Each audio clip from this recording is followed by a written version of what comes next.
Bangsa ini lahir dari kesadaran, juga ide dan gagasan. Kesadaran akan pentingnya kemerdekaan berdasar kesetaraan, berdasar kebinekaan. Gagasan berkembang menjadi cita-cita membangun bangsa dan negara untuk semua. Gagasan membentuk bangsa dan negara bernama Indonesia. Gagasan menjadi jantung yang memompa cita-cita. Gagasan membuat kita memiliki visi, memiliki mimpi, punya harapan akan masa depan. Gagasan menjadi intisari berdirinya bangsa dan arah langkahnya kaki-kaki. Dan inilah Gagas RI.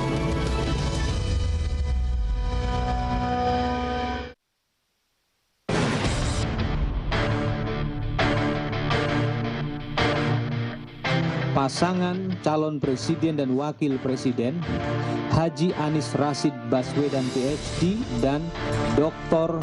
Honoris Causa Haji A. Muhaimin Iskandar telah dinyatakan memenuhi syarat dan dinyatakan sebagai pasangan calon presiden dan wakil presiden untuk pemilu serentak 2024.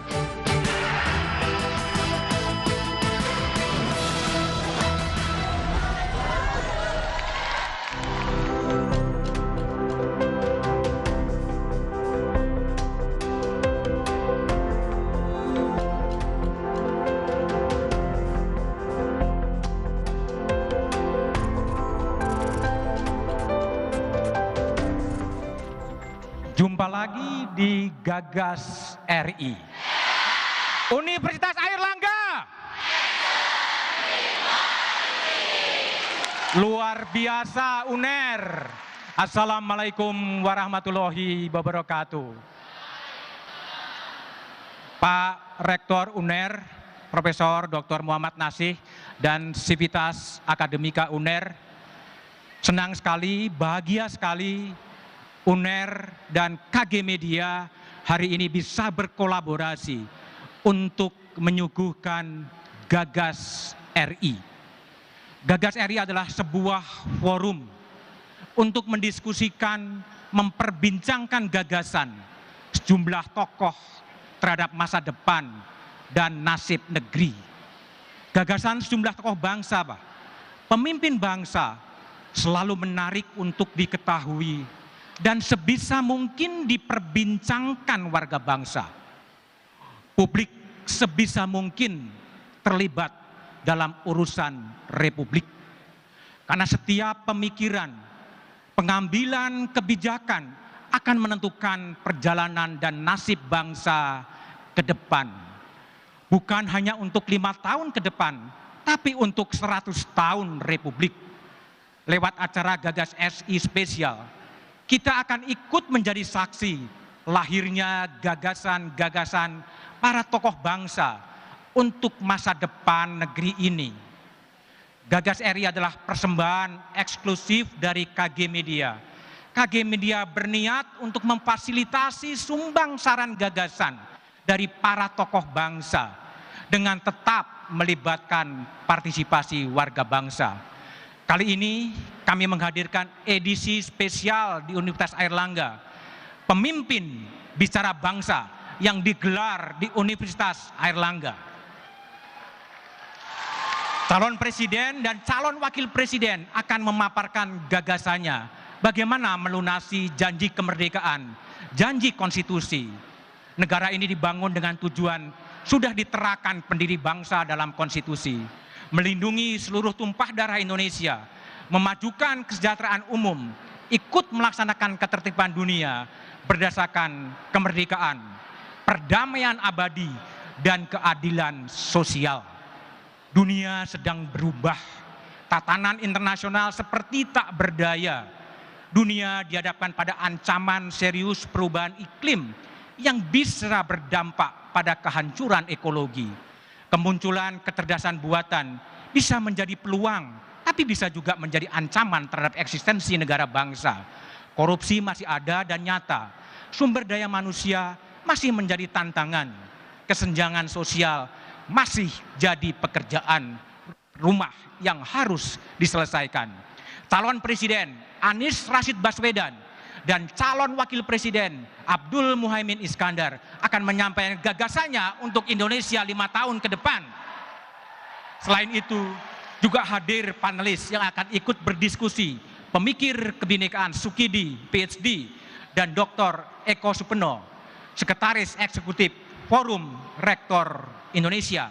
Acara ini spesial karena kehadiran kalian, mahasiswa UNER dan Badan Eksekutif Mahasiswa se-Jawa Timur yang akan menyaksikan secara langsung acara Gagas RI.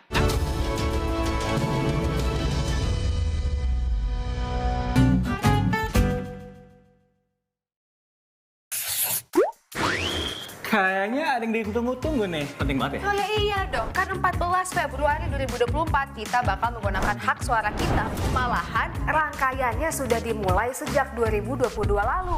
Nah, di Oktober hingga November 2023 akan berlangsung rangkaian pencalonan presiden dan wakil presiden.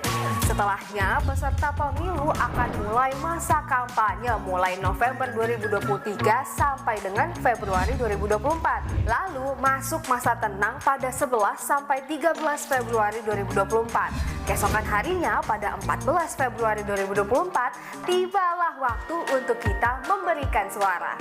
Wih, keren. Makasih. Ada lagi nggak yang lebih keren? Wah, ada dong. Biar lebih keren, saksikan terus Kompas TV untuk mengikuti perkembangan pemilu bersama teman memilih Kompas TV Rumah Pemilu. Pemilu 2024 diikuti oleh 24 partai politik. Kenali nama, logo, dan nomor urutnya.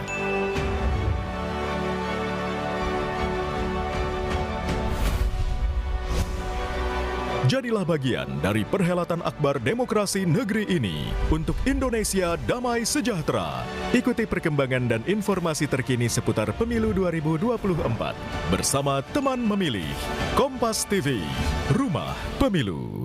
Selamat datang di kuis warna-warni surat suara. Sebuah kuis yang akan menguji wawasan tentang arti atau maksud dari warna-warna yang tercetak pada lembar surat suara yang akan kita coblos pada pemilu 2024. Apakah kalian bisa mengidentifikasi perbedaan warna pada setiap surat suara? Merah? Benar! Surat suara untuk pemilihan DPD RI. Kuning? Surat suara untuk pemilihan DPR RI. Hijau untuk apa ya? Hijau untuk pemilihan DPRD kabupaten atau kota. Biru. Surat suara untuk pemilihan DPRD provinsi. Ya, dan yang terakhir, abu-abu. Surat suara untuk pemilihan presiden dan wakil presiden. Tetap ikuti berita dan informasi seputar pemilu 2024 bersama Kompas TV, Rumah Pemilu. Salam dan sampai jumpa. Kayaknya ada yang ditunggu-tunggu nih, penting banget ya? Oh ya iya dong, kan 14 Februari 2024 kita bakal menggunakan hak suara kita. Malahan rangkaiannya sudah dimulai sejak 2022 lalu. Nah, di Oktober hingga November 2023 akan berlangsung rangkaian pencalonan presiden dan wakil presiden. Setelahnya, peserta pemilu akan mulai masa kampanye mulai November 2023 sampai dengan Februari 2024. Lalu masuk masa tenang pada 11 sampai 13 Februari 2024. Keesokan harinya pada 14 Februari 2024, tibalah waktu untuk kita memberikan suara. Wih, keren. Makasih. Ada lagi nggak yang lebih keren? Wah, ada dong. Biar lebih keren, saksikan terus Kompas TV untuk mengikuti perkembangan pemilu bersama teman memilih Kompas TV Rumah Pemilu. Pemilu 2024 diikuti oleh 24 partai politik. Kenali nama, logo, dan nomor urutnya.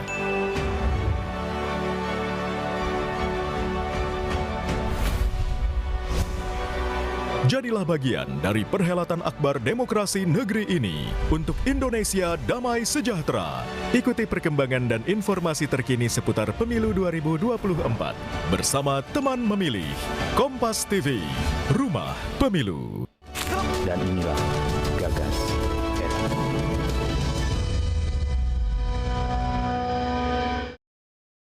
Kita sambut calon presiden Anies Rashid Baswedan dan calon wakil presiden Abdul Muhaimin Iskandar.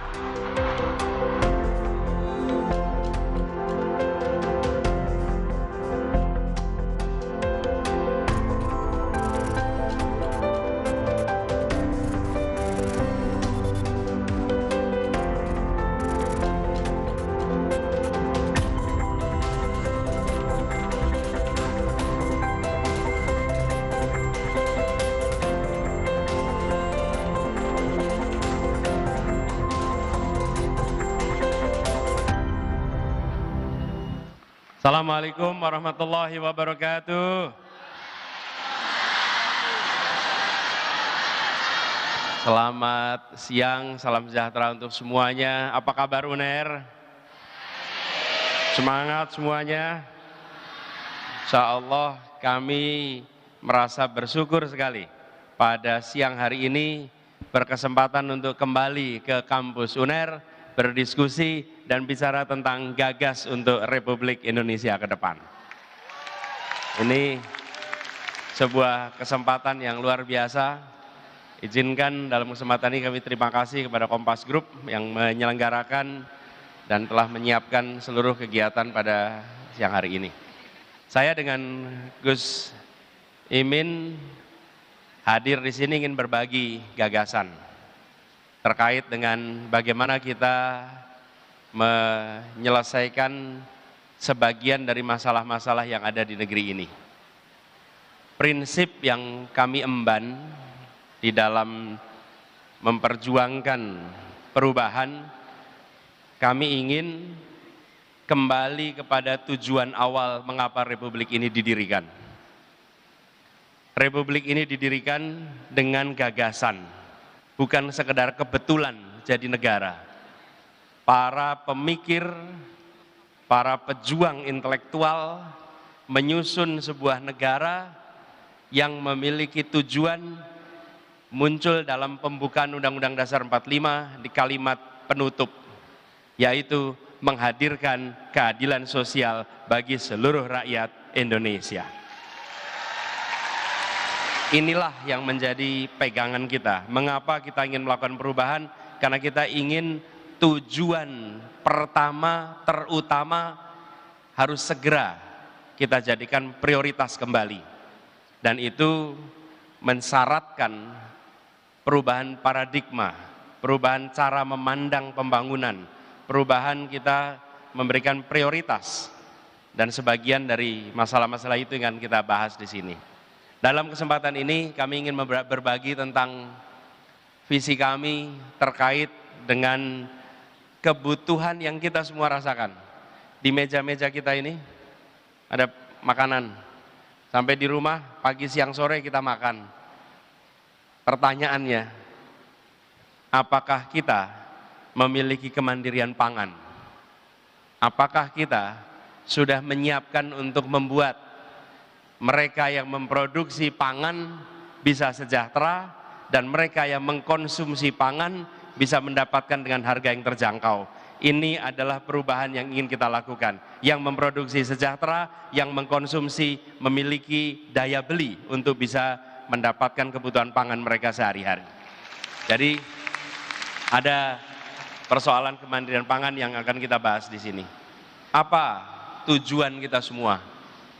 Kita bertujuan untuk menjadikan Indonesia visi ke depannya satu kemakmuran.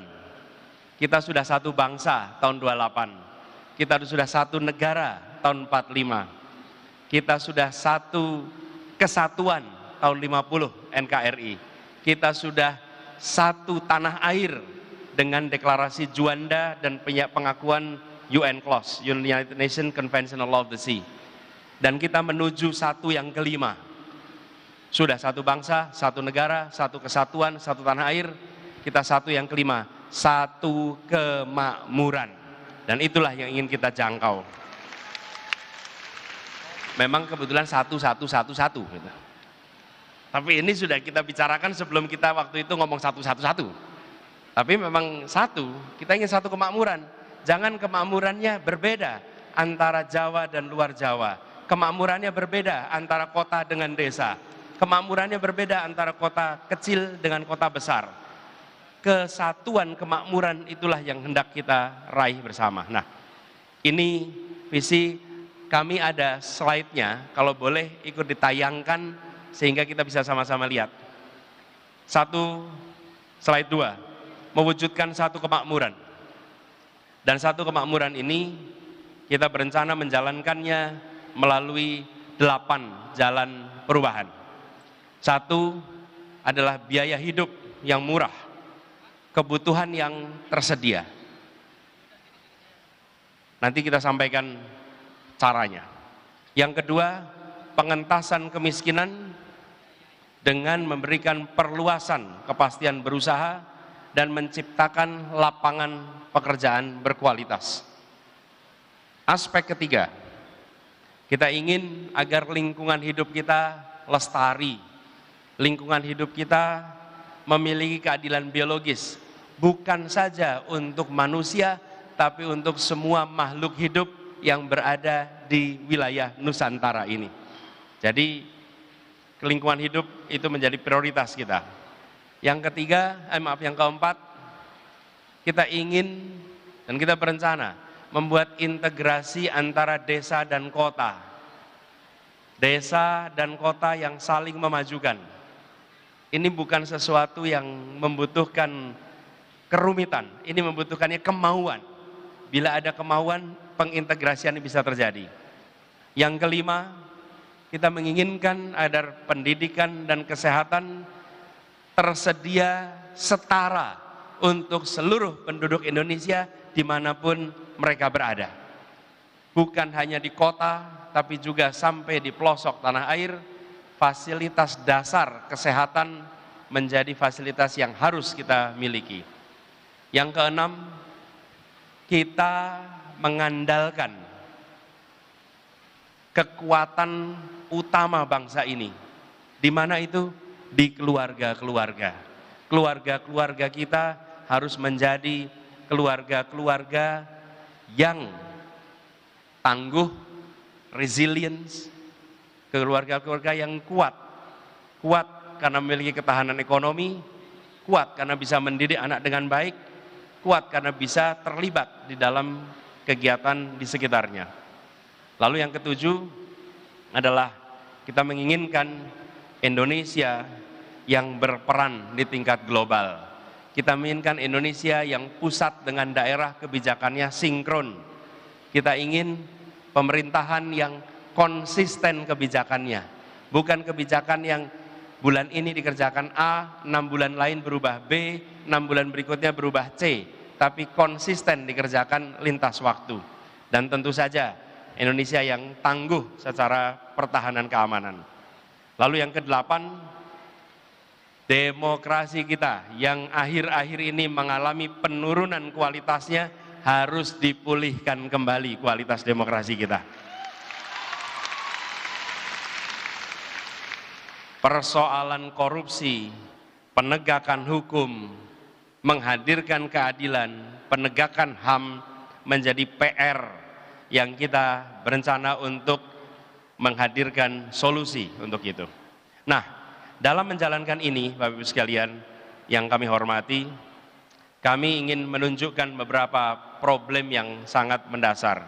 Kita coba lihat slide 5. Bapak Ibu sekalian, kalau kita lihat hari ini 50% dari pengeluaran rumah tangga adalah untuk pangan. Bandingkan negara lain. Di Vietnam 31%, Malaysia 27%, Afrika Selatan 21%, Jepang 16%. Kalau kita lihat harga daging di Indonesia dengan harga daging di Singapura, dengan harga daging di Malaysia, maka di kita bisa 2-3 kali lipat lebih mahal. Harga telur kita lebih mahal daripada harga telur di Jepang. Ini terjadi karena tata niaganya tidak diperbaiki. Kemudian kalau kita lihat kenaikan harga beras, ini konsisten selama 7 tahun terakhir ini naiknya hampir 30%. Lihat minyak goreng naiknya 55%. Gula pasir 11%, daging 29%, cabai merah naiknya 113%. bila ini tidak ditata dengan baik, maka keluarga-keluarga di Indonesia makin hari akan merasakan tekanan yang luar biasa. Karena itu kami ketika kemarin ditanya, Gus Imin, Mas Anies, katanya mengalami tekanan ya akhir-akhir ini. Lalu kami jawab, seberat-beratnya tekanan yang kami alami, lebih berat tekanan yang dialami ibu-ibu rumah tangga di seluruh Indonesia. Seberat-beratnya tekanan yang kita alami, lebih berat tekanan para petani dalam urusan pupuk, lebih berat tantangan yang dialami oleh anak-anak muda yang sulit mencari lapangan pekerjaan. Jadi kalau untuk memperbaiki itu kita harus menghadapi tekanan, bismillah kita hadapi tekanan-tekanan itu semua. Ini Bapak sekalian, apa akar masalahnya? Kami ingin tunjukkan, satu, di slide berikutnya. Banyak lahan tapi produktivitas rendah. Yang kedua, secara pelan-pelan lahan pertanian kita berkurang. Tata ruang dibiarkan pelaksanaannya menyimpang dari rencana awal. Dan bila ini dibiarkan terus, maka akan tergerus kawasan-kawasan yang sangat subur. Yang ketiga, tata kelola distribusi yang inefisien. Ini mengalami food loss yang luar biasa. Dan yang keempat, kita menyaksikan minimnya regenerasi petani. Nah, kalau ini kita lakukan koreksi di situ, maka kami yakin akan terjadi perubahan. Tunjukkan slide 12. Apa yang menjadi gagasan kita? Kita ingin 3 hal. Pangan cukup, petani sejahtera, harga terjangkau. 3 itu yang ingin kita sama-sama lakukan. Dan ini konsekuensinya, 1, keseriusan untuk mengintensifkan pemanfaatan lahan pertanian. Pasokan pupuk, pasokan bibit unggul, pasokan obat pertanian. Ini semua Bapak sekalian predictable. Kita tahu jumlah hektar sawahnya, kita tahu lokasi petaninya, kita tahu produksinya, yang dari tahun ke tahun itu tidak berubah. Tapi kita tidak serius menyiapkan pasokan yang cukup. Kita berkomitmen dalam urusan ini dikerjakan amat serius sehingga ada stabilitas pasokan untuk kegiatan produksi pertanian. Yang ketiga, konsolidasi lahan pertanian. Gapoktan menjadi ujung tombak, di mana lahan-lahan pertanian itu bisa dikerjakan secara bersama-sama sebagai satu unit produksi. Kalau sekarang ini ada galengan, ada pematang sawah, sehingga produksinya dibatasin. Pengalaman kami di Jakarta ketika bekerja sama dengan daerah untuk membeli produksi pertanian, begitu mereka dibeli sebagai satu kelompok, maka mereka bisa berproduksi dengan lahan yang lebih luas. Yang ketiga, di hulu ini adalah daya jual petani yang tinggi. Kenapa? Adanya kontrak farming. Pengalaman kami di Jakarta bekerja sama dengan berbagai daerah. Coba tunjukkan slide 14. Ini kerjasama dengan lebih dari 185 kelompok tani, koperasi, badan usaha di 40 wilayah di Indonesia dengan total nilai transaksinya 650 miliar. Apa yang dikerjakan Bapak sekalian? Kami di Jakarta 99% kebutuhan pangan dari luar Jakarta. Ketika membiarkan mata rantai itu bergerak secara inefisien, maka pangan yang diterima warga Jakarta harganya sudah tinggi. Apa yang kami kerjakan? DKI langsung bekerja sama dengan Gapoktan, membuat kontrak kerja 5 tahun dengan mereka. Dan ketika ada kontrak itu, apa yang terjadi? Para petani memiliki kepastian, ada yang membeli produksi pertanian mereka untuk durasi 5 tahun ke depan. Harganya sudah ditetapkan bandnya, batas bawah, batas atas. Lalu dengan adanya kepastian itu, mereka bisa mendapatkan kredit bank sehingga terjadi mekanisasi pertanian di tempat mereka. Mereka punya alat-alat untuk bisa berproduksi dengan efisien. Dan yang tidak kalah penting, mereka harga jual gabahnya lebih tinggi, kami di Jakarta bisa beli berasnya dengan lebih murah daripada lewat mata rantai pedagang-pedagang yang begitu banyak. Apa yang terjadi? Di Jakarta terjadi stabilitas harga beras karena ada pasokan yang terjamin dari luar. Nah, pola kerjasama ini membuat kita bisa menyelamatkan dua hal. Petaninya mendapatkan kesejahteraan dan kepastian, warga yang menjadi konsumen mendapatkan kepastian harga yang jauh lebih terjangkau. Nah, ini yang kita kerjakan dan kemudian membuat efisien. Jadi kembali kepada apa yang dikerjakan. Oh, coba ditunjukkan di slide 13. Ini yang kita kerjakan. Maaf, kembali ke slide 12 saja dulu. Lalu yang kedua adalah penyimpanan dan distribusi. Kita ingin menekan food loss, modernisasi dalam penyimpanan, menggunakan alat pengeringan, menggunakan kontainer penyimpanan, lalu cold storage. Itu semua bisa dikerjakan bila negara memberikan dukungan pendanaan yang cukup di paling ujung. Di paling ujung itu siapa? Petani, peternak, termasuk petani perkebunan, sehingga produk-produk yang mereka hasilkan bisa bertahan lama. Dengan cara seperti itu, maka food loss itu bisa dikurangi. Dan kemudian jaring logistiknya diperbaiki. Yang terakhir, harga di pembeli itu dibuat terjangkau. Satu, yang paling utama, sistem pangan yang adil dan transparan. Transparansi harga, lalu optimalisasi resi gudang. Dengan resi gudang ini maka kita bisa menyelesaikan banyak sekali problem yang ada di paling ujung hulu produksi. Lalu memaksimalkan transaksi pertanian antar kota. Di hilir ini sekalian, kita membuat pasar itu tahu harganya. Tunjukkan slide 15. Kami beri contoh apa yang sudah dikerjakan. Jadi ini bukan mau, tapi ini sudah dan bisa dilaksanakan seluruh Indonesia. Apa yang terjadi? Harga kebutuhan pokok di Jakarta itu dilihat dari harga di pasar induk Kramat Jati. Warung-warung yang ada di seluruh Jakarta itu belanjanya di pasar-pasar. Ketika mereka belanja di pasar, kami membuatkan informasi berapa harga di pasar induk. Jadi saat belanja di pasar Cipete, dia lihat di harga di pasar Cipete misalnya cabai merah harganya jauh lebih mahal daripada di Kramat Jati, maka yang mau kulaan lebih baik ambil di pasar induk daripada di pasar setempat. Dengan informasi yang merata, apa yang terjadi? Harga kebutuhan pokok di Jakarta memiliki pasar yang efisien karena informasi tiap komoditi diketahui semua pelaku pasar. Jadi bukan negara intervensi dengan subsidi, tapi negara membuat pasar beroperasi dengan efisien. Ketika pasar beroperasi dengan efisien, semua pelaku pasar memiliki informasi yang sama, maka di situ tidak ada lagi yang bisa mempermainkan harga untuk komoditas-komoditas.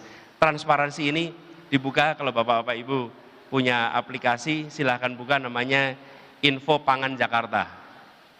Ini hanya bisa dikerjakan di Jakarta, tapi antara Jakarta dengan produsen kami tidak bisa kerjakan. Kenapa? Karena gubernur nggak bisa menjangkau wilayah lain. Gubernur hanya menjaga wilayah Jakarta. Insya Allah bila amanah itu diberikan, maka transparansi harga itu bisa ke seluruh Indonesia. Jadi nanti kita bisa tahu berapa harga bawang merah di Brebes. Kita bisa tahu berapa harga jeruk di Medan. Kita tahu berapa harga apel di Malang. Dari mulai tempat produksi sampai ke kota-kota. Apa yang terjadi? Maka distribusi menjadi efisien. Karena kita mengetahui informasi yang lengkap tentang harga pasar atas komoditas itu.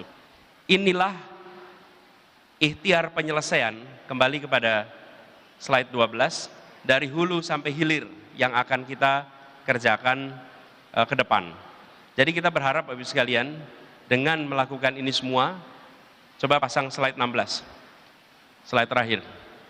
Dengan ini semua, maka kita menginginkan di Indonesia keluarga-keluarga memiliki kepastian atas pengeluaran mereka di dalam kebutuhan pokok. ibu rumah tangga sudah tidak seharusnya khawatir atas kenaikan harga pangan. Negara-negara lain pangan itu bisa stabil. Di kita fluktuasinya luar biasa. Bahkan kalau itu kita nanti ada pengendalian inflasi menjelang bulan puasa. Seakan-akan bulan puasa itu hanya sekali seumur hidup. Bulan puasa itu tiap tahun ada. Mau lebaran tiap tahun ada. Akhir tahun itu tiap tahun ada. Kenapa setiap kali memasuki siklus itu mendadak harga menjadi volatilitasnya tinggi, lompat naik turun? Sudah seharusnya di negeri sebesar ini, di negeri yang punya kekayaan sebesar ini, kepastian harga, kepastian supply bisa dilakukan dengan baik sehingga rakyat tidak mengalami kesulitan untuk mereka bisa mendapatkan kebutuhan pokok. Tema ini barangkali tak banyak dibahas di sosmed. Tema ini barangkali tak banyak menjadi headline, tapi tema ini, urusan ini adalah urusan yang rumah tangga di seluruh Indonesia merasakan bebannya. Karena itu kami memandang penting sekali untuk Indonesia bisa take off ke depan kalau urusan pangan, urusan perut kita semua itu bisa terkendali dengan baik. Nah, inilah sebuah rencana yang konkret yang kami akan kerjakan. Bapak Ibu sekalian, gagasannya sederhana, tapi diperlukan kemauan politik dan keseriusan untuk menyusun proses teknokrasi, kebijakan dengan urutan yang benar, programnya, kegiatannya, alat ukurnya, kemudian monitoringnya. Ketika itu dikerjakan, kami yakin Indonesia bisa mendapatkan kemandirian pangan dan keluarga-keluarga kita di Indonesia akan memiliki kepastian atas pengeluaran mereka untuk kebutuhan pangan sehari-hari. Nah, hal lain yang tadi kami garis bawahi, yang sempat kami sebut di dalam salah satu misi kita, tata kelola pemerintahan. Coba kembalikan kepada slide 3. Poin nomor 8. Kebijakan-kebijakan yang dibuat dalam sebuah negara yang sangat besar, yang menganut prinsip otonomi daerah. Kami berpandangan otonomi daerah itu harus tetap dijaga. Bila ada masalah, bukan dilakukan sentralisasi dan diambil alih oleh pemerintah pusat, tapi dilakukan monitoring di lapangan, alat ukur kinerja yang jelas, insentif disinsentif dari pemerintah pusat kepada pemerintah daerah. Saya pernah merasakan bertugas di pemerintah pusat sebagai menteri. Lalu berikutnya saya bertugas di pemerintah provinsi sebagai gubernur. Dan kami merasakan betul apa yang kami rasakan. Kami tidak mendapatkan guideline apa yang harus dikerjakan untuk sektor kesehatan, apa yang harus dikerjakan untuk sektor pendidikan, apa yang harus dikerjakan untuk urusan pertanian. Itu semua diserahkan kepada kita. Jadi kalau ketemu bupati, wali kota, gubernur yang memikirkan tentang ibu hamil, yang memikirkan soal tingkat kematian ibu melahirkan, yang memikirkan tentang stunting, itu inisiatif dia, tapi bukan karena guideline dari pemerintah pusat. Ini adalah perubahan yang kita ingin lakukan. Kita akan membuat semua kabupaten kota, provinsi, masing-masing memiliki target, memiliki arah yang itu dikendalikan dari Jakarta, tapi kinerjanya, kewenangannya, pendanaannya diberikan kepada daerah untuk melaksanakan. Supaya problem-problem kesejahteraan bisa terselesaikan. Bila ada masalah kesejahteraan di kota besar, media cepat menangkap. Tapi bila ada problem kesejahteraan di kabupaten kecil, kota terpencil, tidak muncul ke publik. Dan kalau tidak muncul ke publik, tidak mendapatkan perhatian dari mana-mana. Ini harus diubah. Karena itu kami melihat sinkronisasi pusat sampai daerah itu kunci. Tanpa kita mensinkronkan, maka daerah jalan sendiri-sendiri. Di sisi lain, pemerintah pusat memberikan dana transfer yang besar ke daerah. Tapi dana transfer yang besar ini tidak diiringi dengan kewajiban untuk melakukan pelaksanaan, khususnya di program-program kesejahteraan. Akibatnya kita merasakan ketimpangan kesejahteraan yang luar biasa. Jadi Bapak Ibu sekalian yang kami hormati, di samping tadi persoalan kemandirian, kami merasa penting sekali sinkronisasi. Lalu yang terakhir, soal demokrasi. Akhir-akhir ini kita merasakan penurunan kualitas demokrasi kita. Kalau kita lihat bagaimana angka-angka yang terkait dengan indeks demokrasi turun dari tahun 2015 skornya 7, di tahun 2023 skornya itu justru menjadi 6,7. Indeks kebebasan pers turun dari tahun 2015 ke tahun 2022 dari 59 jadi 54. Indeks persepsi korupsi turun dari 36 menjadi 34. Angka-angka yang turun ini menunjukkan adanya pembiaran aspek governance, aspek tata kelola di pemerintahan. Kita ingin mengembalikan itu. Negeri ini tidak boleh berubah dari negara hukum menjadi negara kekuasaan. Negara harus dikembalikan menjadi negara hukum. Apa bedanya negara hukum, negara kekuasaan? Negara hukum mengatur kekuasaan. Tapi kalau negara kekuasaan, kekuasaan mengatur hukum. Kita tidak boleh kekuasaan yang mengatur hukum. Justru dibalik, hukum kita yang mengendalikan kekuasaan. Kalau penguasa bisa menggonta-ganti hukum, maka itu namanya negara kekuasaan, bukan negara hukum. Kita harus kembalikan itu semua. Dan ketika praktek ini dikembalikan, apa yang muncul? Kepercayaan dari rakyat pada negara. Dalam sebuah demokrasi, pilarnya adalah trust, kepercayaan. Dan untuk negara yang non-demokrasi, pilarnya adalah rasa takut. Bila ada sebuah negara, rakyatnya punya rasa takut, tokoh-tokohnya punya rasa takut, maka di situ sebetulnya bukan demokrasi, itu non-demokrasi. Tapi bila demokrasi, tidak ada rasa takut, justru yang ada adalah kepercayaan.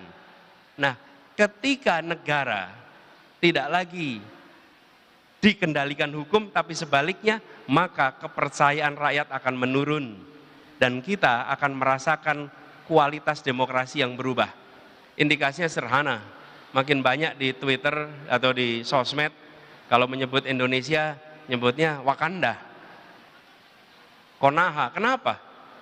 Ini problem karena nggak berani nyebut nama Indonesia. Khawatir nanti muncul tuntutan-tuntutan hukum. Semua pasal-pasal yang membuat orang takut berekspresi, itu bagian dari perubahan yang kita ingin lakukan. Revisi pasal-pasal itu ke depan. Supaya kita punya kebebasan untuk berekspresi. Yang berikutnya adalah integritas. Integritas ini harus jadikan nomor satu. Ketika kepemimpinan tidak menomorsatukan integritas, apa integritas itu? Integritas itu utuh. Utuh apa? Ketika pikiran, perbuatan sesuai dengan nilai dan sesuai dengan kepentingan publik, itu berintegritas. Bukan hanya benar, tapi juga sesuai kepentingan publik. Dan ketika ini ada, maka merembet ke bawah. Integritas itu tidak pernah dari bawah naik ke atas. Integritas itu selalu top down, tidak pernah bottom up. Kalau topnya berintegritas, maka integritas akan menular sampai ke bawah. Tapi bila topnya tidak berintegritas, topnya justru kompromi pada hukum, malah melenceng-melenceng, dia akan menular sampai ke bawah. Kami justru berkomitmen ingin mengembalikan integritas sebagai prioritas utama di dalam kita menjalankan pemerintahan ke depan. Nah, ini sebagian dari aspek-aspek yang ingin kami kerjakan, dan kami berharap mudah-mudahan dengan agenda utama ini, dengan keseriusan kita untuk mengubah cara pandang kita tentang perekonomian, tentang demokrasi, mudah-mudahan Indonesia akan bisa kembali menuju jalur, menuju keadilan sosial bagi seluruh rakyat Indonesia. Monggo, Gus Imin akan melanjutkan. Sebenarnya yang Assalamualaikum warahmatullahi wabarakatuh. Sebenarnya yang disampaikan oleh calon presiden Mas Anies sangat lengkap. Saya ingin menambah sedikit karena masih ada waktu. Bapak Ibu sekalian, Pak Rektor, pimpinan Kompas dan seluruh mahasiswa UNER dan hadirin hadirat sekalian yang berbahagia. Akhir-akhir ini penyakit-penyakit ringan di bangsa ini bertambah.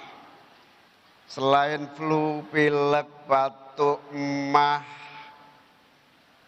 Apalagi? Ada satu lagi, gangguan mental. Gangguan mental menjadi fenomena baru yang merata di seluruh tanah air kita. Dari sebuah fakta yang kita bisa lihat di tahun ini saja, angka bunuh diri sudah sampai pada level jumlah 970-an orang melakukan bunuh diri. Gangguan mental ini bukan sakit jiwa, gangguan mental ini diakibatkan berbagai tekanan sosial, ekonomi, dan politik yang menerpa kehidupan keluarga, pribadi, masyarakat pada umumnya.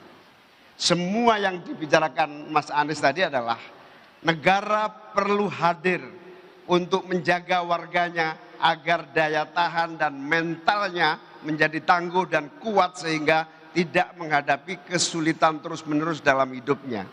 Di antara kita minimal setiap bulan selalu kita menghadapi dengan tingkat pendapatan yang rendah. Kalau mahasiswa kuliah sambil mikir orang tuanya apakah terus bisa mencukupi biaya kuliahnya. Kalau pekerja berpikir di akhir bulan mengakhiri konsumsi kebutuhannya dengan mie instan dan seterusnya.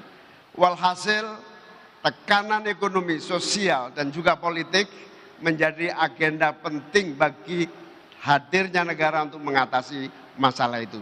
Salah satu yang kita hadapi adalah contoh penyebabnya selain tekanan itu adalah hari ini kita lihat tidak kurang dari 2,7 juta warga terjerat judi online dan stres akibat terlibat judi online tiap hari 24 jam.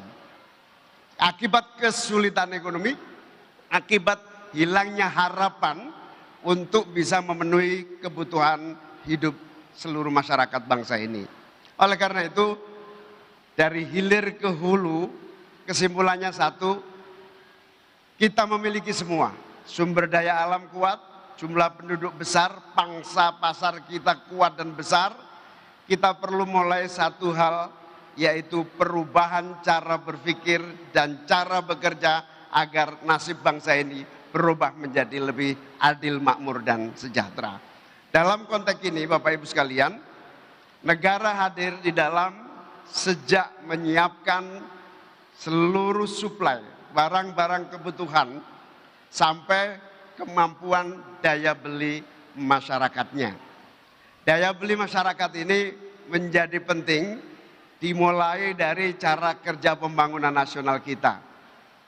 Paradigma pembangunan yang memasukkan unsur keadilan dan kesetaraan dalam setiap kebijakan mutlak menjadi pilihannya. Sehingga tidak lagi yang besar tambah besar, yang kecil tambah kecil. Kalau lagu Rhoma Irama bilang, yang kaya makin kaya, yang miskin makin miskin. Yang besar tambah besar, yang kecil tetap kecil.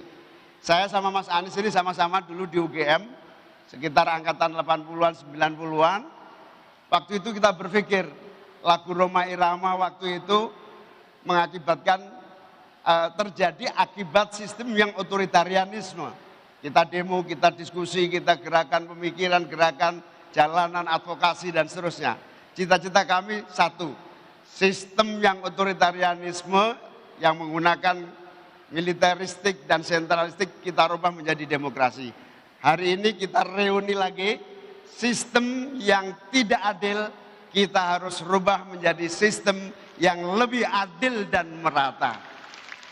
Besar harapan kami reuni perubahan ini menjadi satu kebutuhan agar seluruh cara kerja kita di bidang ekonomi tidak lagi, kalau dulu Pak Harto ada istilahnya konglomerasi.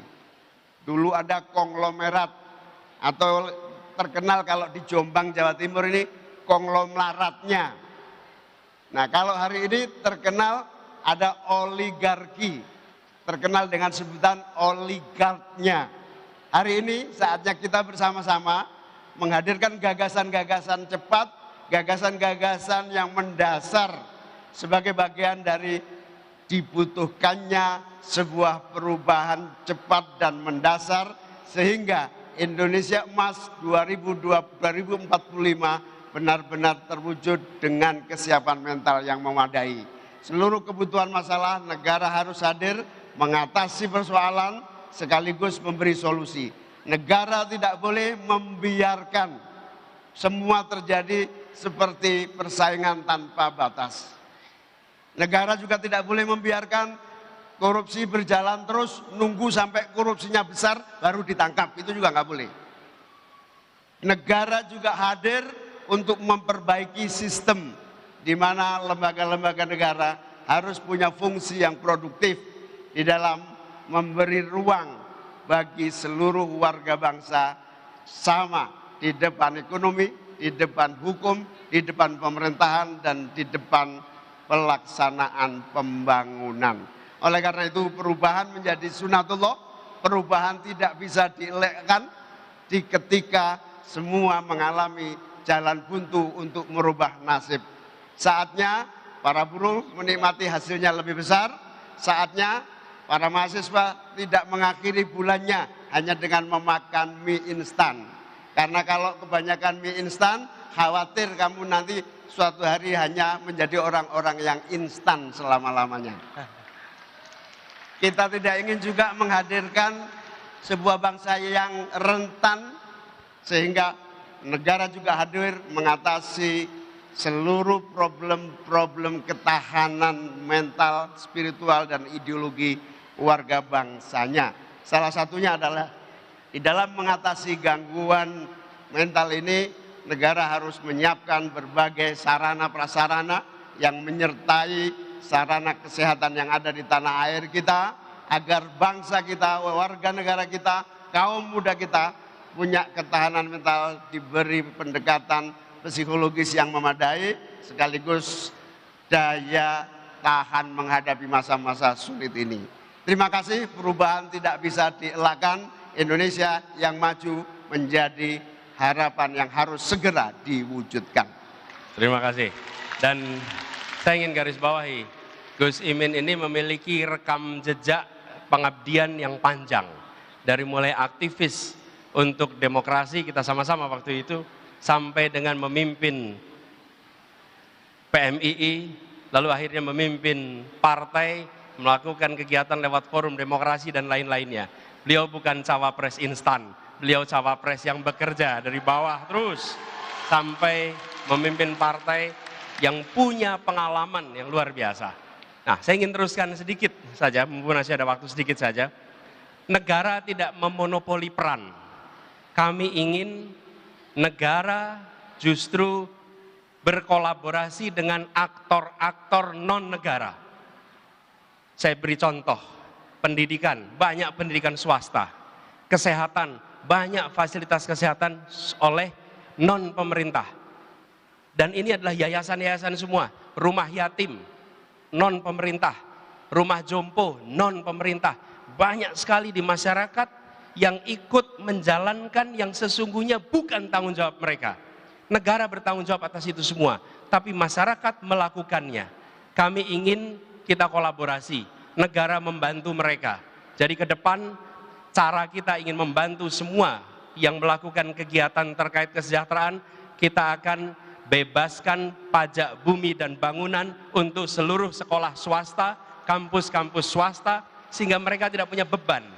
Karena beban terbesar di situ, rumah jompo, rumah yatim, pesantren, mereka yang sesungguhnya menjalankan tugas yang harusnya negara kerjakan.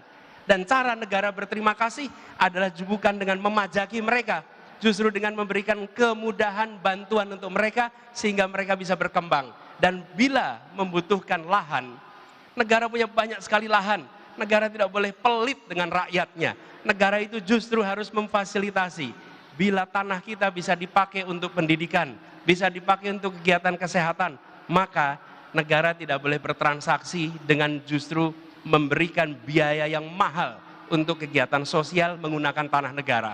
Perubahan cara pandang ini, bahwa kita kolaborasi, Anda menjalankan tugas yang seharusnya dikerjakan oleh negara, dan negara akan membantu Anda dengan memberikan keringanan-keringanan supaya beban yang Anda tanggung tidak harus diteruskan pada keluarga-keluarga.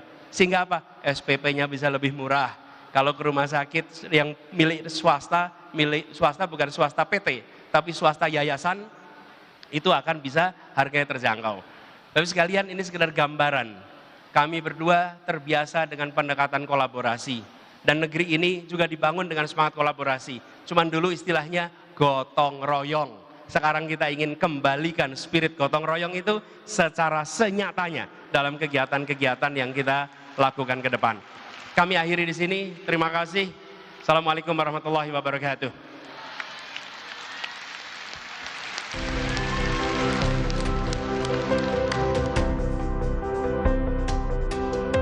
Imajinasi dan mimpi Mas Anies Baswedan dan Muhaimin Iskandar yang dia bayangkan itulah mimpi yang akan diwujudkan oleh Mas Anies dan Mas Muhaimin Iskandar. 8 jalan perubahan menuju kemakmuran. Tentunya gagasan-gagasan tadi akan diperdalam, akan diuji oleh Mas Eko Supeno dan Mas Sukidi. Bagaimana menempuh, bagaimana impian-impian itu bisa diwujudkan. Tentunya sungguh tidak mudah, tapi kata kunci yang selalu muncul dari Mas Anies dan Mas Muhaimin adalah social justice, keadilan sosial. Ya, lalu kemudian ada 8 jalan perubahan menuju kemakmuran Indonesia. Ada biaya hidup yang murah, ada lingkungan hidup yang lestari, ada integrasi desa dan kota, ada pendidikan dan kesehatan yang setara, ada penguatan keluarga, ada perkuatan Hankam, dan kemudian Indonesia bisa berperan dalam forum-forum internasional. Dan juga tadi yang disinggung adalah soal bagaimana demokrasi. Di saat-saat akhir banyak disinggung demokrasi Indonesia sedang bermasalah dengan ditunjukkan berbagai hal, kebebasan pers yang turun, kemudian independen media juga kemudian terganggu. Itulah yang menjadi tantangan dari kita semua.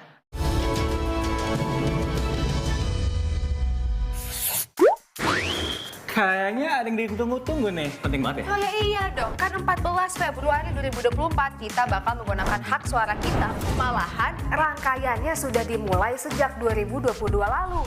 Nah, di Oktober hingga November 2023 akan berlangsung rangkaian pencalonan presiden dan wakil presiden.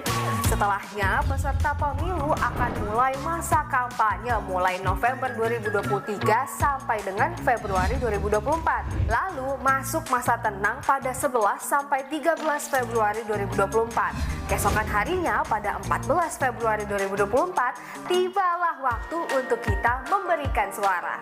Wih, keren. Makasih. Ada lagi nggak yang lebih keren? Wah, ada dong. Biar lebih keren, saksikan terus Kompas TV untuk mengikuti perkembangan pemilu bersama teman memilih Kompas TV Rumah Pemilu. Pemilu 2024 diikuti oleh 24 partai politik. Kenali nama, logo, dan nomor urutnya.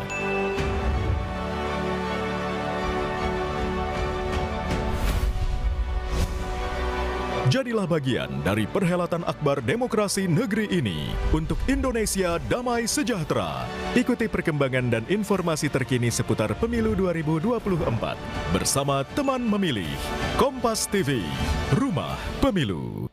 Selamat datang di kuis warna-warni surat suara. Sebuah kuis yang akan menguji wawasan tentang arti atau maksud dari warna-warna yang tercetak pada lembar surat suara yang akan kita coblos pada pemilu 2024. Apakah kalian bisa mengidentifikasi perbedaan warna pada setiap surat suara? Merah? Benar! Surat suara untuk pemilihan DPD RI. Kuning?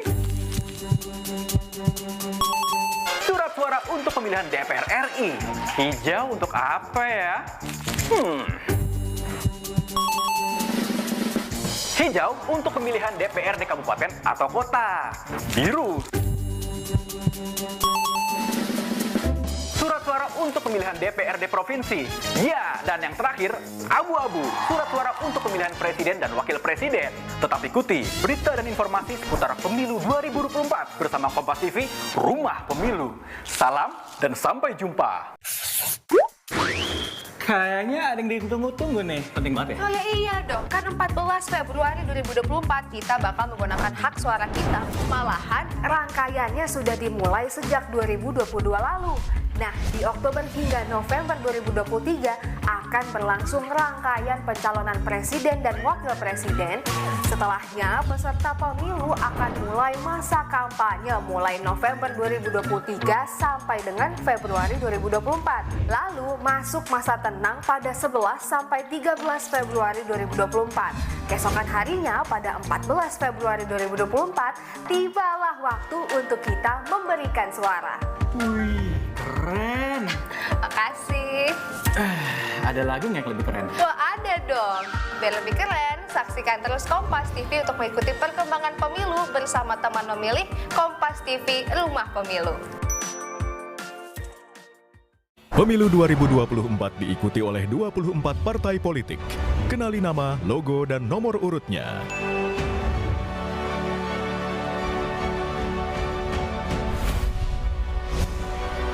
Jadilah bagian dari perhelatan akbar demokrasi negeri ini untuk Indonesia damai sejahtera. Ikuti perkembangan dan informasi terkini seputar pemilu 2024 bersama teman memilih Kompas TV, Rumah Pemilu.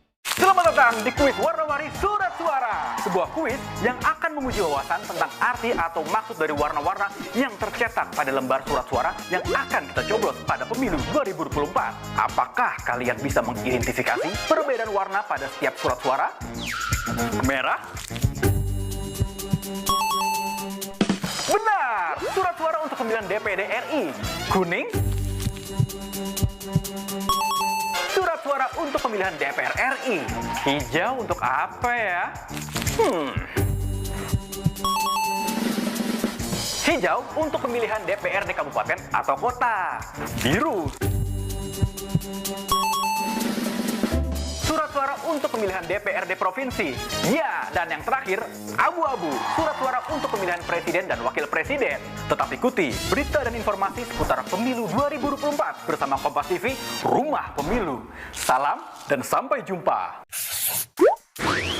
Kayaknya ada yang ditunggu-tunggu nih, penting banget ya? Oh ya iya dong, kan 14 Februari 2024 kita bakal menggunakan hak suara kita. Malahan rangkaiannya sudah dimulai sejak 2022 lalu. Nah, di Oktober hingga November 2023 akan berlangsung rangkaian pencalonan presiden dan wakil presiden. Setelahnya, peserta pemilu akan mulai masa kampanye mulai November 2023 sampai dengan Februari 2024. Lalu masuk masa tenang pada 11 sampai 13 Februari 2024. Dan inilah Gagas RI.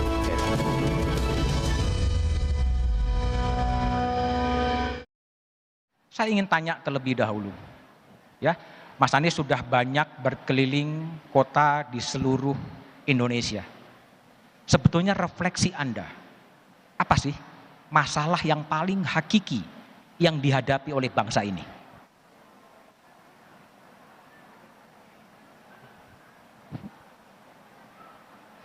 Kita ini kalau stok masalah nggak pernah kekurangan, Mas Budiman. Kita punya stok masalah yang cukup banyak. Tapi kalau kita bagi masalah yang terkait dengan perilaku, maka saya ingin mengutip Gus Dur. Masalah yang mendasar Gus Dur menyebutkan. 1, hedonisme. Yang kedua, konsumtivisme. Yang ketiga, feodalisme. Ini disampaikan oleh Gus Dur. Dan menurut saya yang beliau sampaikan dulu itu masih sangat relevan sekarang. Apa pemantik dari praktek-praktek korupsi begitu banyak ini? Hedonisme yang luar biasa. Hedonisme yang konsumtivisme yang luar biasa. Ditopang dengan feodalisme. Menurut saya ini sudah saatnya kita lakukan percontohan dari kepemimpinan nasional. Bahwa menjauhkan dari praktek feodalisme, menjauhkan dari praktek hedonisme, dan menjauhkan praktek dari konsumtivisme. bukan semata-mata hidup sederhana. Rakyat kita banyak yang hidupnya amat sederhana. Jadi yang kita harus ajak bukan hidup sederhana.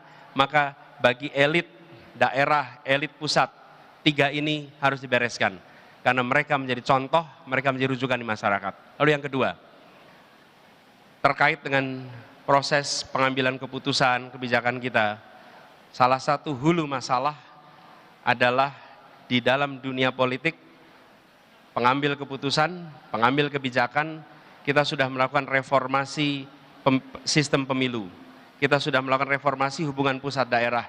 Kita sudah mereformasi hubungan antar lembaga negara. Tapi kita belum melakukan reformasi pembiayaan kegiatan politik. Partai politik tidak mendapatkan alokasi anggaran yang cukup, harus mencari sendiri, dan efeknya terjadilah praktek-praktek penyimpangan di daerah, di pusat. Kenapa? Karena kita tahu ada biayanya, tapi kita tutup mata, tidak peduli bagaimana itu dibiayai. Mas Budiman tahu semua, kalau kita menyelenggarakan event seperti ini, kita tahu berapa biayanya. Pertanyaannya, siapa yang harus menanggung? Sebuah kantor DPW, kantor DPD, itu ada operasionalnya tiap bulan. Tapi kalau itu tidak terpenuhi, maka anggota DPRD setempat harus ngurusi.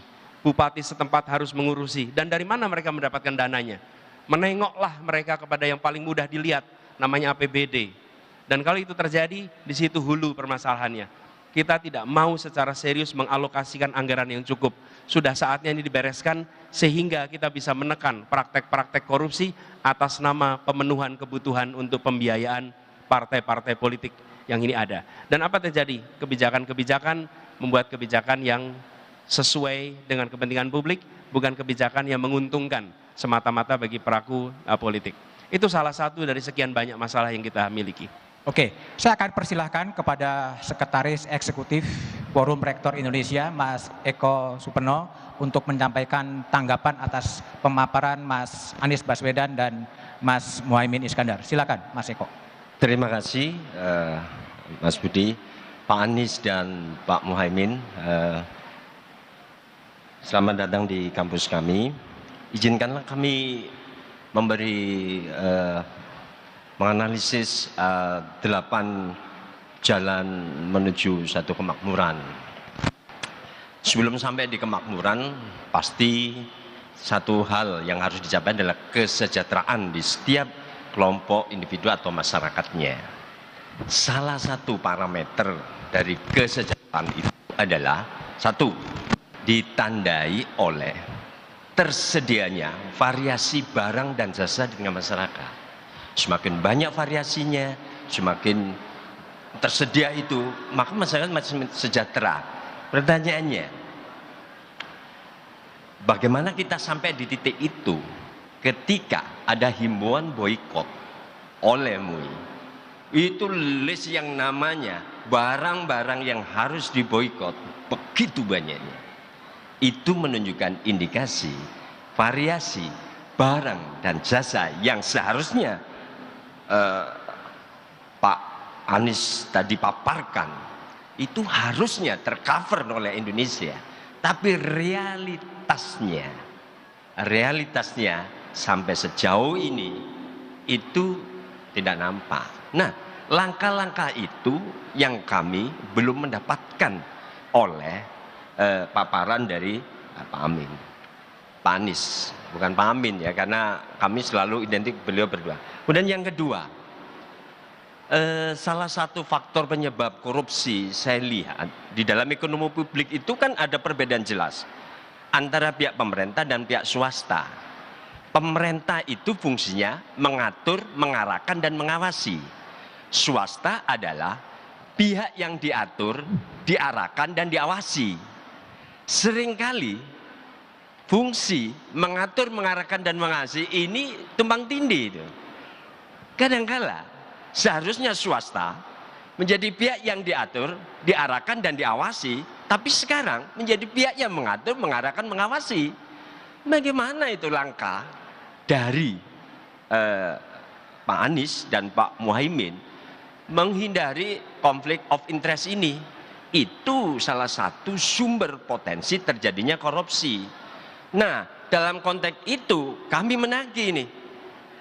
Kami tidak menagih janji, tapi kami menagih satu jaminan. Kalau janji terlalu sering gitu ya. Terlalu sering janji itu gitu ya. Jaminannya apa? Bahwa dari visi yang Bapak kembangkan gagasan tadi tidak memasukkan atau tidak melibatkan potensi terjadi konflik of interest ini. Karena kalau swasta kemudian juga menjadi pihak yang mengatur dan mengawasi, bisa dibayangkan, dan itu terjadi kan, faktanya begitu, keterlibatan swasta dalam pemerintahan.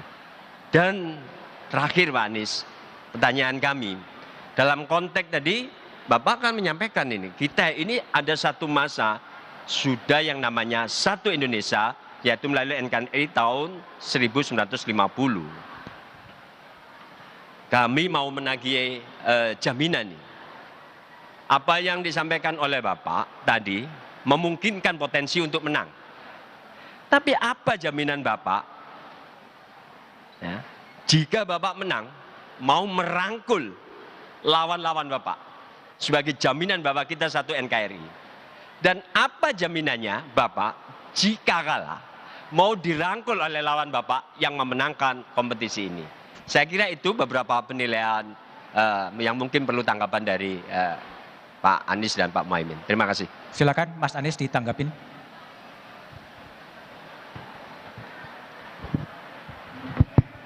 Terima kasih Pak Eko. Jadi gini, pertama tentang list impor kita ini luar biasa. Sebenarnya banyak sekali dari apa yang kita ambil dari luar itu bisa diproduksi dalam negeri. Kalau kita lihat sejarahnya, pada saat kita memiliki kebutuhan, lalu produksi dalam negeri belum tersedia, kita melakukan impor. Missingnya kita di mana? Harusnya pada saat itu kita mulai bersiap untuk melakukan produksi dalam negeri, sehingga secara bertahap kita tidak perlu melakukan impor. Jadi import itu adalah bridging, menjembatani sampai kita melakukan produksi dalam negeri. Sayangnya produksi dalam negerinya ini yang tidak dikerjakan. Karena itu yang menjadi gagasan kami ada di visi misi, kami akan melakukan lebih dari sekedar hilirisasi. Tapi kami ingin melakukan reindustrialisasi sehingga produksi dalam negeri di berbagai sektor itu bisa tumbuh kembali. Sehingga kita melakukan substitusi nih, yang semula kita impor, kita bisa melakukan produksi dalam negeri. Nah, sayangnya ketika kita sudah impor, terlalu nyaman dengan impor, lalu nggak merasa harus produksi dalam negeri. Dari mulai kebutuhan pangan sampai kebutuhan keseharian kita yang isinya serba impor. Jadi itu Pak, yang nomor satu. Kita ingin mendorong reindustrialisasi. Di mana lokasinya? Justru kami ingin mendorong reindustrialisasi di daerah-daerah yang selama ini tidak menjadi pusat-pusat perekonomian. Kita ingin membesarkan, tadi istilahnya yang disampaikan Gus Imin, kita ingin membesarkan yang kecil tanpa mengecilkan yang besar. Jadi kawasan Jawa dan kawasan utara Jawa, dari mulai Banten terus sampai Gresik, Sidoarjo, itu adalah semacam sabuk industri itu di Pantura ini. Nah, ke depan kemana? Kita arahkan Sumatera, kita arahkan Kalimantan, kita arahkan Sulawesi, Nusa Tenggara, sesuai dengan sektor dan kekuatannya.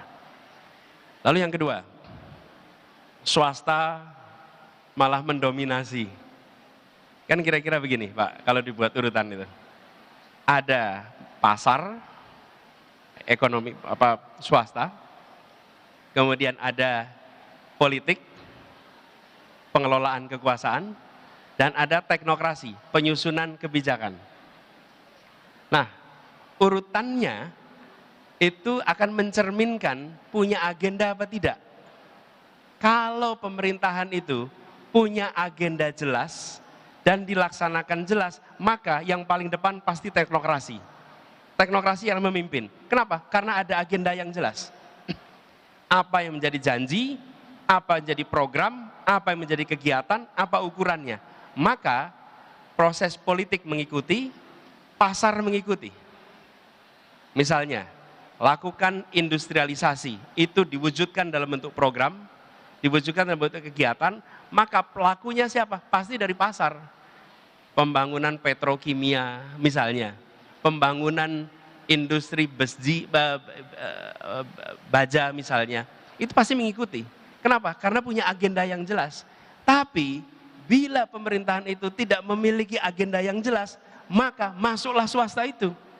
Jadi teknokrasi yang seharusnya di depan malah di belakang.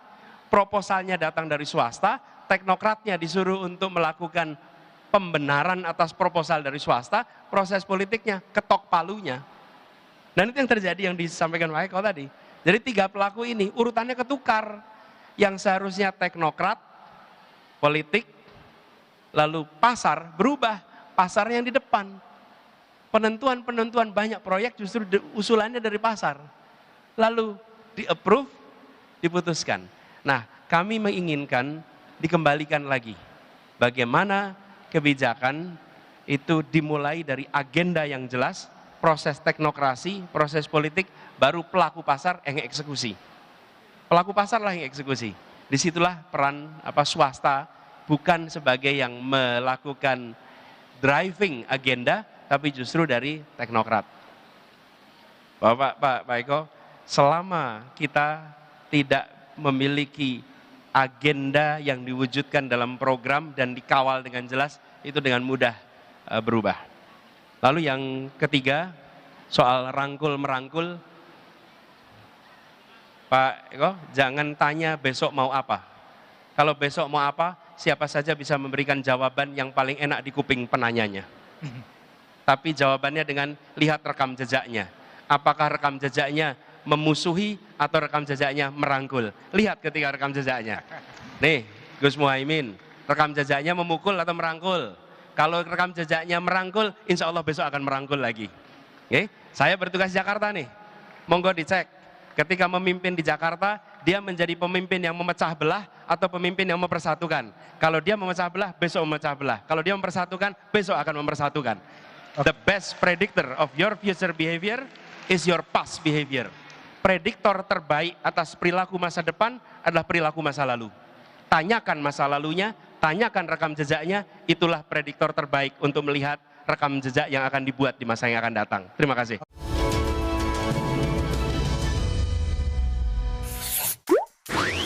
Kayaknya ada yang ditunggu-tunggu nih, penting banget ya? Oh ya iya dong, kan 14 Februari 2024 kita bakal menggunakan hak suara kita. Malahan rangkaiannya sudah dimulai sejak 2022 lalu. Nah, di Oktober hingga November 2023 akan berlangsung rangkaian pencalonan presiden dan wakil presiden. Setelahnya, peserta pemilu akan mulai masa kampanye mulai November 2023 sampai dengan Februari 2024. Lalu masuk masa tenang pada 11 sampai 13 Februari 2024. Keesokan harinya pada 14 Februari 2024, tibalah waktu untuk kita memberikan suara. Wih, keren. Makasih. Ada lagi nggak yang lebih keren? Wah, ada dong. Biar lebih keren, saksikan terus Kompas TV untuk mengikuti perkembangan pemilu bersama teman memilih Kompas TV Rumah Pemilu. Pemilu 2024 diikuti oleh 24 partai politik. Kenali nama, logo, dan nomor urutnya.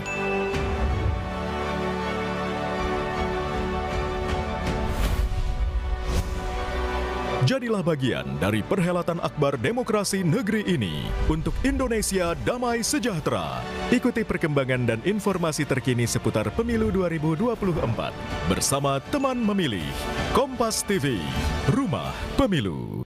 Selamat datang di kuis warna-warni surat suara. Sebuah kuis yang akan menguji wawasan tentang arti atau maksud dari warna-warna yang tercetak pada lembar surat suara yang akan kita coblos pada pemilu 2024. Apakah kalian bisa mengidentifikasi perbedaan warna pada setiap surat suara? Merah? Benar! Surat suara untuk pemilihan DPD RI. Kuning? Surat suara untuk pemilihan DPR RI. Hijau untuk apa ya? Hijau untuk pemilihan DPRD kabupaten atau kota. Biru surat suara untuk pemilihan DPRD provinsi. Ya, dan yang terakhir, abu-abu, surat suara untuk pemilihan presiden dan wakil presiden. Tetap ikuti berita dan informasi seputar pemilu 2024 bersama Kompas TV, Rumah Pemilu. Salam dan sampai jumpa. Kayaknya ada yang ditunggu-tunggu nih. Penting banget ya? Oh ya iya dong, kan 14 Februari 2024 kita bakal menggunakan hak suara kita. Malahan rangkaiannya sudah dimulai sejak 2022 lalu. Nah, di Oktober hingga November 2023 akan berlangsung rangkaian pencalonan presiden dan wakil presiden. Setelahnya, peserta pemilu akan mulai masa kampanye mulai November 2023 sampai dengan Februari 2024. Lalu masuk masa tenang pada 11 sampai 13 Februari 2024. Keesokan harinya pada 14 Februari 2024, tibalah waktu untuk kita memberikan suara. Wih, keren. Makasih. Ada lagi nggak yang lebih keren? Wah, ada dong. Biar lebih keren, saksikan terus Kompas TV untuk mengikuti perkembangan pemilu bersama teman memilih Kompas TV Rumah Pemilu. Pemilu 2024 diikuti oleh 24 partai politik. Kenali nama, logo, dan nomor urutnya.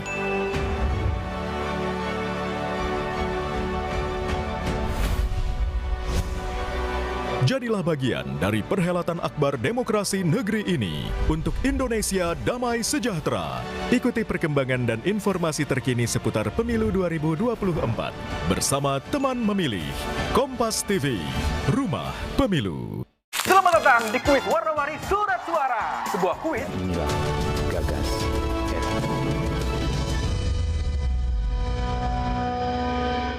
Pak Sukidi, silakan merespon. Terima kasih Mas Budiman, Gus Anies, dan Gus Muhaimin. Saya belajar banyak dari presentasi Anda yang sangat mencerahkan. Ada 3 pikiran brilian yang saya kira perlu dieksplorasi lebih lanjut. Saya melihat bahwa pada pemaparan tentang demokrasi, saya menangkap bahwa demokrasi dibunuh secara pelan-pelan. Dan pembunuhan demokrasi secara pelan-pelan terjadi melalui berbagai instrumen.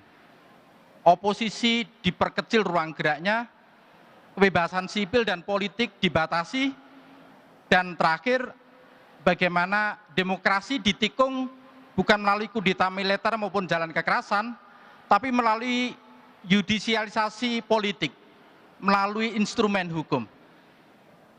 Nah, saya ingin bertanya kepada Mas Anies, bagaimana Anda berdua untuk menghidupkan kembali spirit demokrasi yang diamanahkan oleh para pendiri bangsa.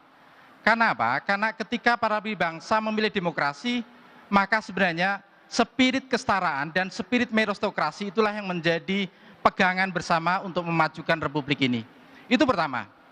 Yang kedua, tema besar saya kira menarik sekali karena Anda memberikan satu perspektif tentang satu kemakmuran.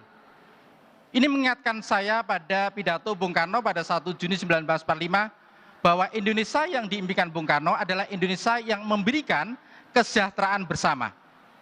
Dan ini pula yang mengingatkan saya dari Vatikan ketika Paus Fransiskus bermimpi tentang pentingnya co-prosperity, kesejahteraan bersama juga.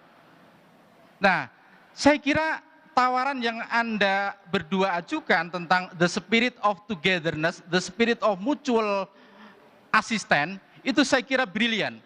Hanya saja saya ingin memberikan satu spesifikasi bagaimana gotong royong antara pemerintah, antara konglomerat, antara kampus, dan antara masyarakat, itu dispesifikasikan pada 3 aspek.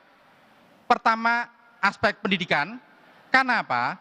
Karena kita berada di angka 78,49 dari rata-rata kecerdasan IQ warga Indonesia. Itu artinya skor itu menempatkan kita berada pada 130 di dunia dan terendah di Asia Tenggara.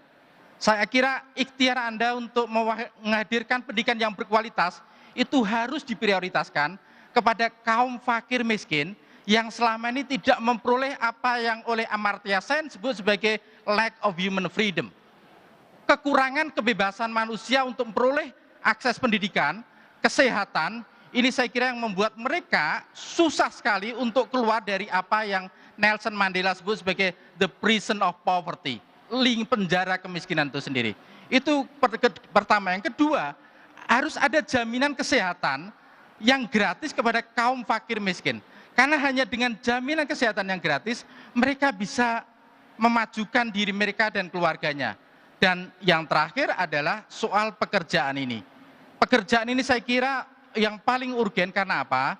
Karena kita menghadapi satu situasi di mana pengangguran cukup besar, kemiskinan 25 juta lebih rakyat kita hidup miskin hanya dengan pendapatan yang sangat minim, 550.000 sekian. Dan artinya apa? Artinya kalau angka pendapatan ini dinaikkan saja, maka kita akan peroleh kemiskinan yang jauh lebih besar.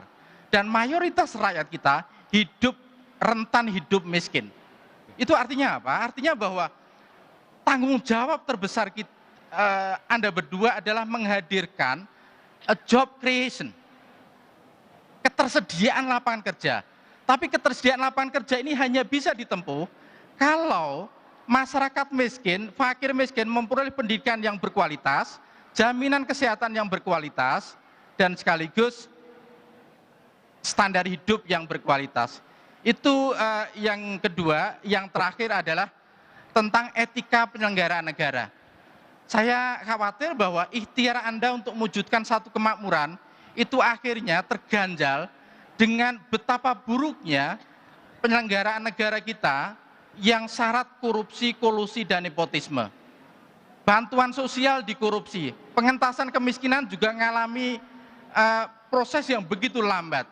Sehingga saya kira perlu ada terobosan kebijakan yang radikal untuk mampu memberikan satu penyelenggaraan negara yang bersih sehingga mereka yang fakir miskin segera bisa keluar dari kemiskinan itu sendiri. Saya kira itu, Mas Budiman, terima kasih. Baik, Mas Sukidi. Mas Muhaimin mau merespon? Monggo. Ya. Yang pertama, kami ini terpanggil untuk maju di 2024, salah satunya adalah kami ingin mengembalikan semua proses demokrasi ini kepada cita-cita luhur pendirian bangsa kita, yaitu demokrasi yang bebas, yang memberikan keleluasaan kepada seluruh warga merdeka menyampaikan pikiran, gagasan, dan perbedaan pendapat. Munculnya, ini kalau munculnya distorsi demokrasi, gitu, kira-kira begitu, itu diakibatkan oleh hampir sama ketika kita zaman Orde Baru, suasana tekanan represif akibat aturan maupun akibat kebijakan negara, pemerintah. Dulu berkumpul dilarang, diskusi dilarang, menerbitkan buku harus dikontrol dan dilarang dan seterusnya.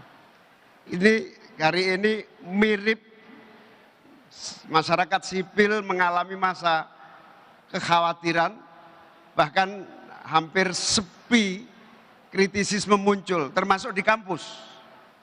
Rasanya Rocky Gerung itu sendirian kayak gitu, kira-kira gitu. Rocky Gerung itu sendirian di tengah sepinya kebebasan ini. Maka saatnya dibuka kerana. Salah satu yang mendesak untuk kita benahi adalah bahwa undang-undang ITE yang dianggap bisa digunakan menjadi pasal karet harus diubah secepat-cepatnya agar kembali kebebasan berpendapat dan berbicara menjadi leluasa di tanah air kita. Itu wujud dasar dari karakter negara demokrasi yang harus kita ciptakan. Yang kedua, saya menambahin apa yang disampaikan Pak Eko tadi, dari tambahan Pak Sukidi tadi, bahwa pemain dan wasit jangan merangkap, intinya itu. Tapi siapa yang bisa mengontrol terjadinya perangkapan wasit sekaligus pemain? Satu-satunya yang bisa mengontrol adalah kekuatan sipil yang kritis, kekuatan kampus yang memberikan terus-menerus suara kritisnya bagi seluruh proses yang berlangsung, baik dalam proses pembuatan undang-undang, legislasi, pelaksanaan kebijakan pemerintahan maupun di dalam pelaksanaan perundang-undangan melalui anggaran oleh negara, oleh pemerintah. Dari situlah mutlak kebebasan dan demokrasi tidak bisa dielakkan. Yang kedua, selain kebebasan, hukum harus tegak. Keadilan hukum. Tidak ada tebang pilih, tidak ada diskriminasi, dan tidak ada perbedaan perlakuan di depan hukum, dan hukum harus dilaksanakan semurah-murahnya bagi rakyat kita.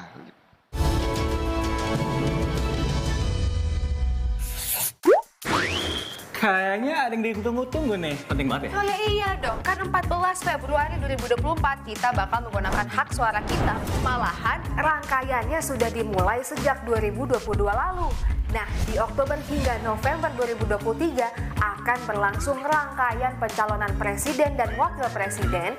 Setelahnya, peserta pemilu akan mulai masa kampanye mulai November 2023 sampai dengan Februari 2024. Lalu masuk masa tenang pada 11 sampai 13 Februari 2024. Keesokan harinya pada 14 Februari 2024, tibalah waktu untuk kita memberikan suara.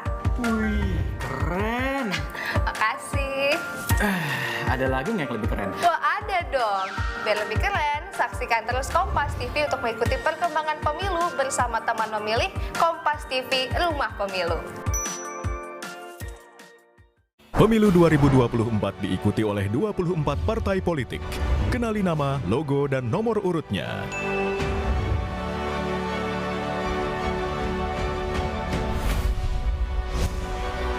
Jadilah bagian dari perhelatan akbar demokrasi negeri ini untuk Indonesia damai sejahtera. Ikuti perkembangan dan informasi terkini seputar Pemilu 2024 bersama teman memilih Kompas TV, Rumah Pemilu. Selamat datang di kuis warna-warni surat suara. Sebuah kuis yang akan menguji wawasan tentang arti atau maksud dari warna-warna yang tercetak pada lembar surat suara yang akan kita coblos pada pemilu 2024. Apakah kalian bisa mengidentifikasi perbedaan warna pada setiap surat suara? Merah? Benar! Surat suara untuk pemilihan DPD RI. Kuning? Surat suara untuk pemilihan DPR RI. Hijau untuk apa ya? Hijau untuk pemilihan DPRD kabupaten atau kota. Biru. Surat suara untuk pemilihan DPRD provinsi. Ya, dan yang terakhir, abu-abu. Surat suara untuk pemilihan presiden dan wakil presiden. Tetap ikuti berita dan informasi seputar pemilu 2024 bersama Kompas TV, Rumah Pemilu. Salam dan sampai jumpa. Kayaknya ada yang ditunggu-tunggu nih, penting banget ya? Oh ya iya dong, kan 14 Februari 2024 kita bakal menggunakan hak suara kita. Malahan rangkaiannya sudah dimulai sejak 2022 lalu. Nah, di Oktober hingga November 2023 akan berlangsung rangkaian pencalonan presiden dan wakil presiden. Setelahnya, peserta pemilu akan mulai masa kampanye mulai November 2023 sampai dengan Februari 2024. Lalu masuk masa tenang pada 11 sampai 13 Februari 2024. Keesokan harinya pada 14 Februari 2024, tibalah waktu untuk kita memberikan suara. Wih, keren. Makasih. Ada lagi nggak yang lebih keren? Wah, ada dong. Biar lebih keren, saksikan terus Kompas TV untuk mengikuti perkembangan pemilu bersama teman memilih Kompas TV Rumah Pemilu. Pemilu 2024 diikuti oleh 24 partai politik. Kenali nama, logo, dan nomor urutnya.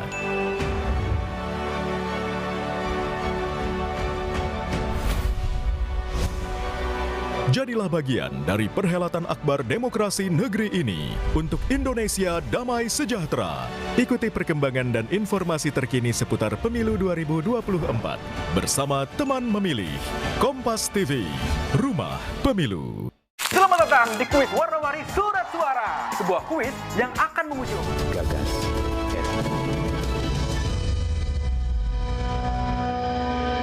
Silakan sekaligus menyampaikan kata penutup. Sampaikan Gus Imin tadi.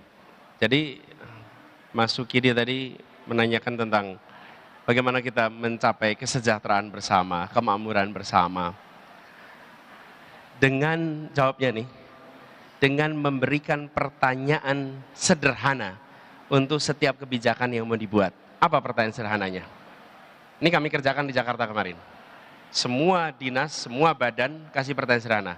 Apakah kebijakan yang disusun akan menghadirkan rasa keadilan? Itu tanyanya. Ketika pertanyaan itu diajukan, maka semua berpikir, ini kebijakannya adil tidak ya?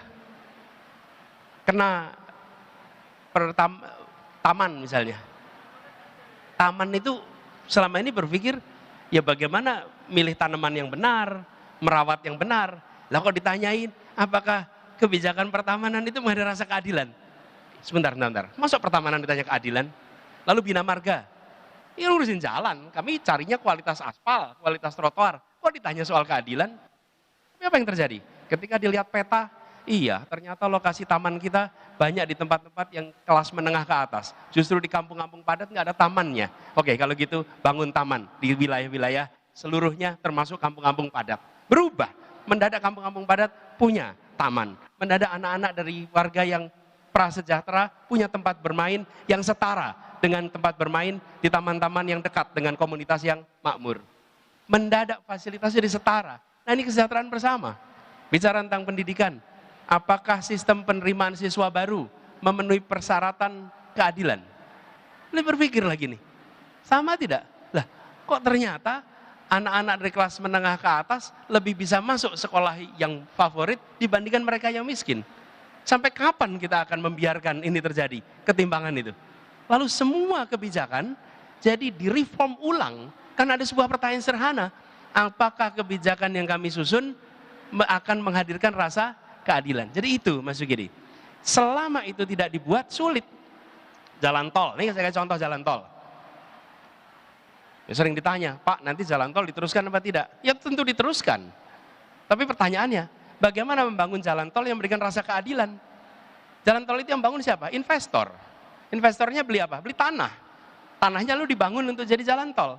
Apa susahnya rakyat yang punya tanah di situ dijadikan sebagai tanah itu penyertaan modal, sehingga dia punya saham di dalam jalan-jalan tol yang dibangun. Sehingga sepanjang jalan tol itu ada, rakyat di sana yang punya tanah itu bukan jadi penonton yang tanahnya diambil alih oleh investor, tapi dia ikut mendapatkan manfaat. Lihat rest area, tanahnya milik siapa? Yang beli orang Jakarta. Siapa? Yang tahu rencana di sini akan dibikin rest area, dibeli tanahnya. Lalu warga yang menjual tanahnya itu setelah itu jadi rest area cuman melongo saja. Kenapa ya dulu tanah itu saya jual kalau ini jadi rest area? Kenapa? Karena kita tidak memberikan pertanyaan sederhana. Bagaimana membangun jalan tol yang memberikan rasa keadilan? Jadi begitu satu pertanyaan itu diberikan untuk seluruh kebijakan, insya Allah yang ditanyakan tadi, kesejahteraan bersama akan bisa kita raih bersama-sama. Calon Presiden Anies Baswedan dan calon Wakil Presiden Muhaimin Iskandar telah menyampaikan gagasan untuk Indonesia. Kini saatnya bagi Anda 204 juta pemilih kedaulatan untuk menimbang gagasan, memperdalam gagasan, memperbandingkan gagasan, menimbang rekam jejak sebelum menjatuhkan pilihan pada 14 Februari 2024. Pilihan bebas para pemilih akan menentukan masa depan bangsa 5 tahun ke depan. Memilih secara bebas tanpa pengaruh apapun adalah bentuk tanggung jawab moral pemilih terhadap nasib bangsa ini.